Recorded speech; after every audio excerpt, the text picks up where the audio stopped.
بسم اللہ الرحمن الرحیم اللہم صلی علی محمد النبی الامی وآلہ وبارک وسلم۔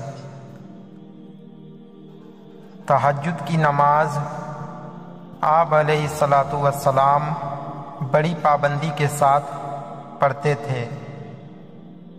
اگر بہت تھکے ہوئے یا بیمار ہوتے تو بیٹھ کر پڑھتے، مگر پھر بھی یہ نماز نہ چھوڑتے۔ حضرت ابو ہریرہ رضی اللہ تعالی عنہ سے روایت ہے کہ نبی کریم صلی اللہ علیہ وسلم نے فرمایا، افضل ترین نماز فرض نماز کے بعد رات کی نماز یعنی تہجد ہے۔ ایک حدیث مبارک میں ہے کہ آپ علیہ الصلاۃ والسلام نے فرمایا کہ قیامت کے دن جب محشر قائم ہوگی تو ایک گروہ کو بلا حساب کتاب جنت میں داخل کر دیا جائے گا، اور یہ لوگ قلیل ہوں گے۔ صحابہ رضی اللہ عنہم اجمعین نے دریافت کیا، یا رسول اللہ صلی اللہ علیہ وسلم وہ کون لوگ ہوں گے؟ نبی علیہ السلام نے فرمایا، جن کے پہلو اپنے بستر سے الگ رہتے تھے۔ ایک مرتبہ حضرت جبرائیل علیہ السلام نبی علیہ الصلاۃ والسلام کے پاس آئے اور فرمایا، جان لو مومن کا شرف رات کی نماز ہے اور اس کی عزت لوگوں سے استغنا ہے۔ نبی علیہ الصلاۃ والسلام نے فرمایا، ہمارے امت کے اشراف اور معزز لوگ وہ قرآن کے حاملین اور راتوں کو نماز پڑھنے والے ہیں۔ نبی علیہ الصلاۃ والسلام نے فرمایا، جو انسان رات تہجد کے وقت اٹھ کر عبادت کرتا ہے وہ کبھی نامراد نہیں ہوگا۔ یہ وقت قبولیت دعا کا ہے۔ اس وقت میں اللہ تعالیٰ کا نزول آسمان دنیا پر ہوتا ہے اور وہ اعلان فرماتے ہیں کہ ہے کوئی مانگنے والا جس کو میں عطا کروں، ہے کوئی توبہ کرنے والا جس کی توبہ قبول کروں۔ یہ اعلان ہوتا رہتا ہے یہاں تک کہ فجر کا وقت ہو جاتا ہے۔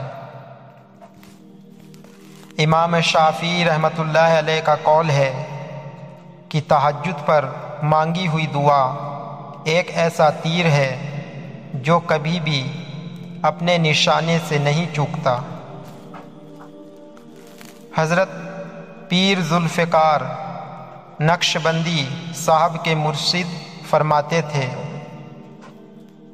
کہ جو رات کو لیتا نہیں وہ صبح کو دیتا نہیں، یعنی رات کو اللہ تعالیٰ سے مانگ کر رجوع کر کے انسان کو ایسے قرب اور معرفت کے خزانے حاصل ہوتے ہیں کہ ان کے بغیر جو انسان بھی دین کی خدمت اور محنت سر انجام دیتا ہے وہ لوگوں کے پاس خالی ہاتھ جاتا ہے۔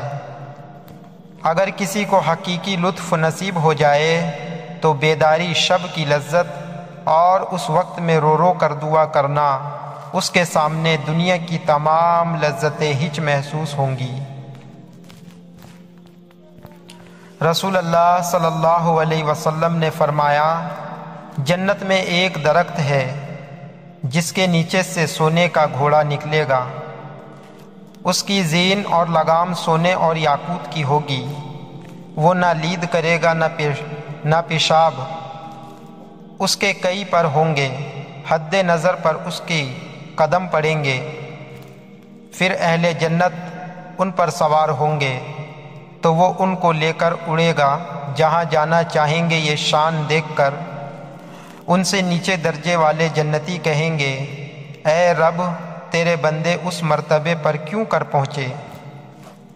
تو ان سے کہا جائے گا کہ یہ لوگ رات میں نماز یعنی تہجد پڑھتے تھے اور تم لوگ سوتے رہتے تھے، یہ لوگ روزہ رکھتے تھے اور تم کھاتے رہتے تھے، یہ خرچ کرتے تھے اور تم بخل کرتے تھے، یہ جان کی بازی لگاتے تھے اور تم بزدل رہتے تھے۔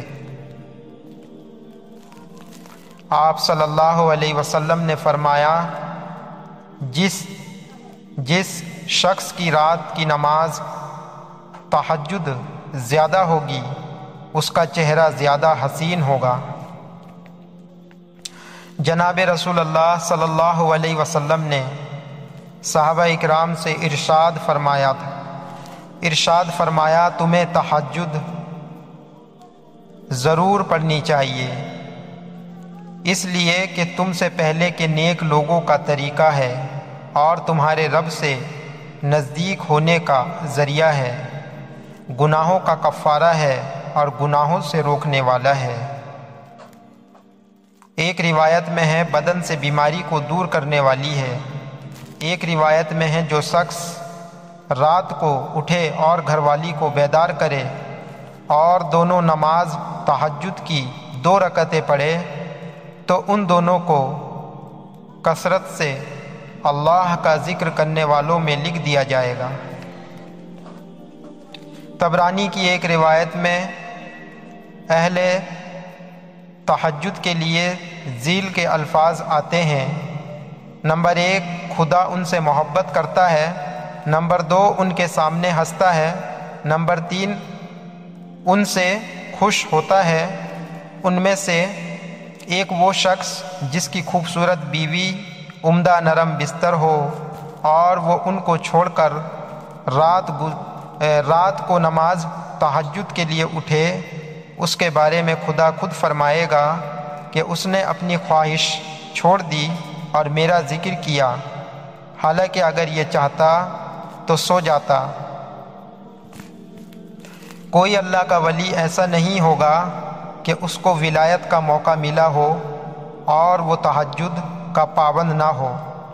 اللہ ان کی آنکھ خود بخود کھلوا دیتے ہیں، جتنے بھی وہ تھکے ہوئے ہوں، جتنے بھی وہ مصروف ہوں یا جتنا بھی نیند کا غلبہ ہو، ان کی تہجد میں آنکھ کھل جاتی ہے۔